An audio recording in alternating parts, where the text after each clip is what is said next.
Hello there. I thought for this video I'd do something a little bit different to my usual content, and I thought we'd do something a little bit weird because I actually have a copy of Weird. So this was a program released in 1997 for Windows 3.11 and 95, and it was released by a company called Electronic Sheep. It's marketed as an adventure game, but that really isn't correct, I don't think. Think of it as an electronic interactive encyclopedia, but an encyclopedia of the weird and the strange. So think of it as Encarta on steroids, if you like. Now, this differs considerably to many online encyclopedias that you might have used before, in that you can't just simply go for the information you're looking for. You actually have to work your way around there. So you're put in this virtual environment where you've got to physically walk around and find the different exhibits. Movement's controlled by this disembodied eye, and when you click it you will move in whatever direction that eye is looking.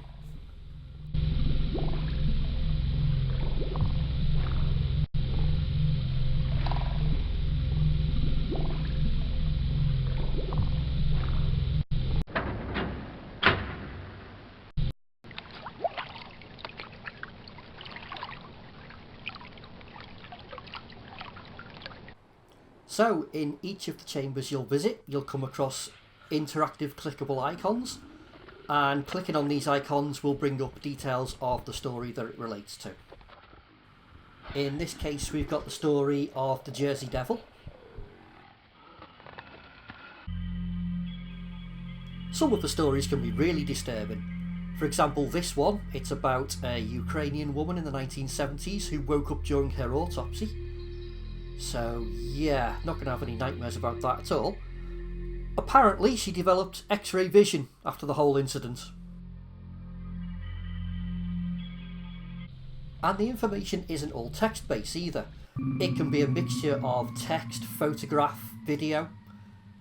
This exhibit on the Money Pit, for example, uses photographs, it uses text, and it even includes some videos from authors who've written books on the subject. I think we've got to go back a very long way for this, and I also think that it has possibly been done by a group of people acting over the years, one after the other.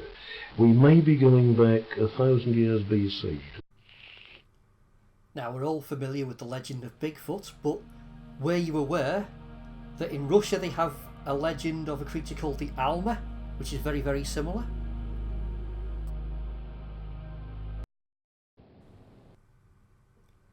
How about reading up on a village of people who have 7 fingers on each hand? Photos included.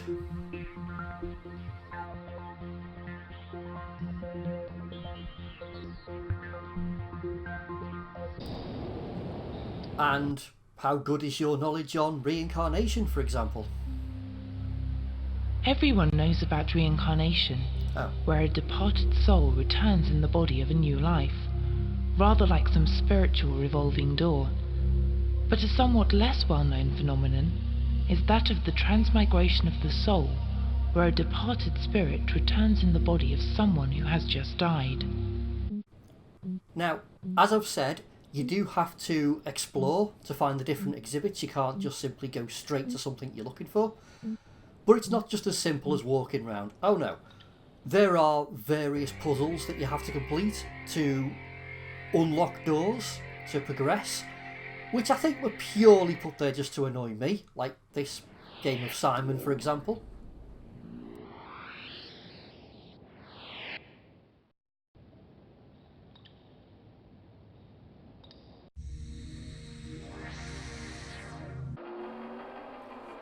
Here I've got to operate a remote control buggy around a maze, so I can flip a switch to lower a drawbridge just to progress to the next room. And yes, your buggy will be destroyed if you take the wrong turn.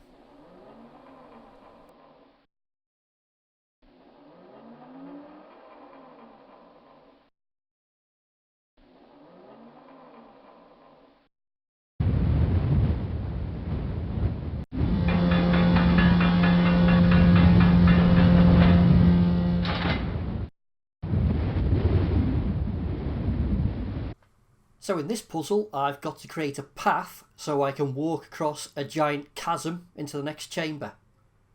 You know, like any encyclopedia.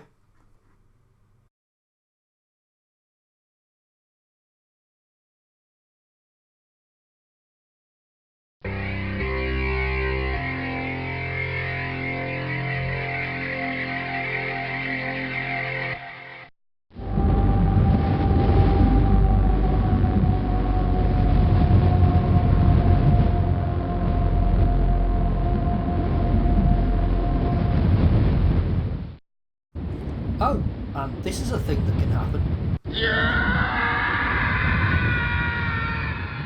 Try that in Encarta. But this is the really frustrating one, where you have to match up certain sounds in a certain order just to open a door.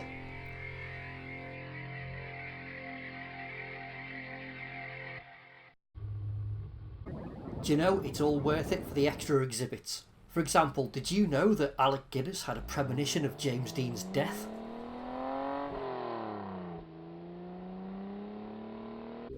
And did you know that there is evidence to suggest that the moon is an artificial structure and may even be an alien spacecraft? Do you know, I refuse to even know that, having read the article. So once you've been to an area, it will appear on the map, and quick travel is enabled, so either via clicking on the map or there is a pull down menu to select exactly which exhibit you want to go to. However, remember to save your game. Yes, that is a thing you need to do in this, otherwise the next time you start it, you're back at square one again. I think if you're a conspiracy theorist or you just enjoy a good conspiracy theory, you're going to get a lot out of this. How much stock you put in some of these articles is entirely up to you, but it's certainly fun to explore and fun to read, and there's an absolute wealth of information there. Personally, I would question things. I wouldn't just take it at face value, but it's entertaining none the same. The CD-ROM is called Weird. I got it free bundled with a copy of PC Format I bought back in the late 90s, and I've had it ever since then. I've had a look on eBay, and if you do a search for Weird CD-ROM, amongst lots of other things, it does bob up in some search results, and there was a couple on for sale for about £5. And you know what? It's worth it just to find the article on the woman with the glow-in-the-dark boobs. Seriously, it's worth it for that. I appreciate this is a bit different to my usual content, but I just thought it's a look at a different type of retro software for a change, and it's such a bizarre thing, I just had to talk about it. But I am working on some proper retro videos. I've got an Atari 2600 that's in bits at the moment, so as soon as I'm finished with that, I'll upload that. But in the meantime, if you've managed to stick this out, thank you very much for watching. I really appreciate it.